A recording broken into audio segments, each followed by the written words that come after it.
Baik, pidato saya akan saya mulai dalam 3, 2, 1. Dewan Juri yang terhormat, pihak pro berkata bahwa BG memiliki trauma masa kecil akibat ketidakadilan yang dia alami, terlebih dari latar belakangnya dia sebagai orang yang merintis dari nol.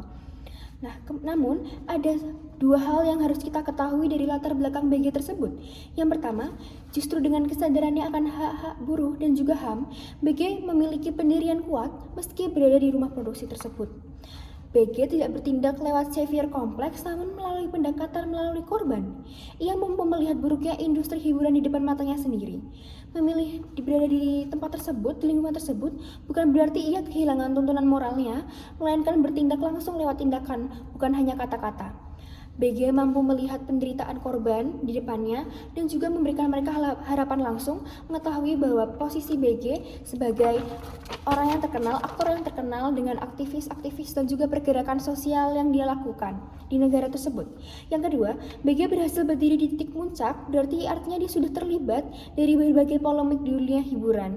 Dan juga dengan dia menyadari beberapa masalah di negaranya tersebut, terlebih untuk individu dari kelas bawah dan merintis dari nol, BG juga bisa membuktikan pada akhirnya dia mampu dan dia akan mampu untuk bertahan di rumah produksi tersebut dan tentu akan vokal juga kepada ketidakadilan di depan matanya sendiri.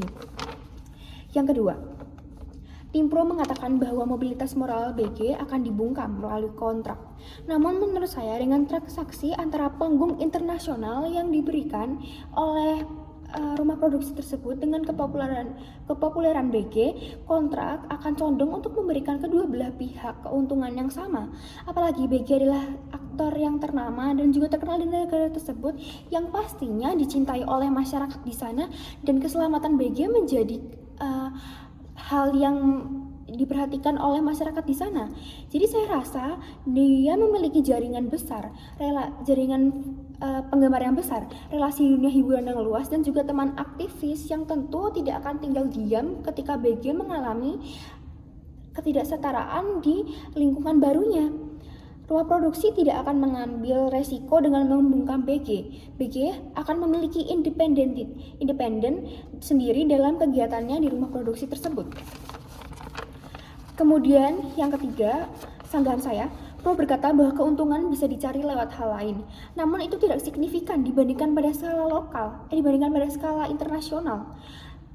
Rumah produksi mampu membawa BG pada keuntungan yang lebih masif lewat proyek-proyek internasional. Pun dengan menambah relasi, gerakan BG tidak hanya menjadi fokus domestik namun internasional.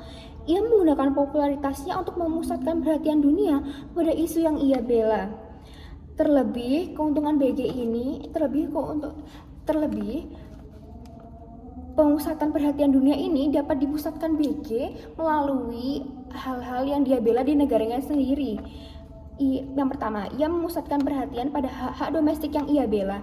Jadi ia tetap peduli kepada ketimpangan di negaranya sendiri meskipun ia sudah berada di panggung internasional.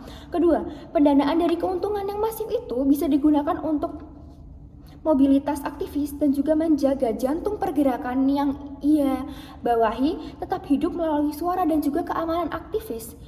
Karena keuntungan BG dapat berjalan bersamaan dengan agenda aktivisnya. Maka dari segi keuntungan kami menang. Selanjutnya, ruang gerak moral BG dalam bersuara saya pikir akan jauh lebih luas. Menolak artinya menghambat panggung BG di kancah internasional.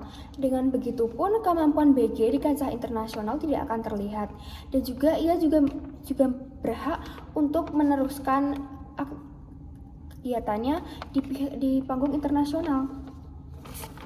Sekian, terima kasih.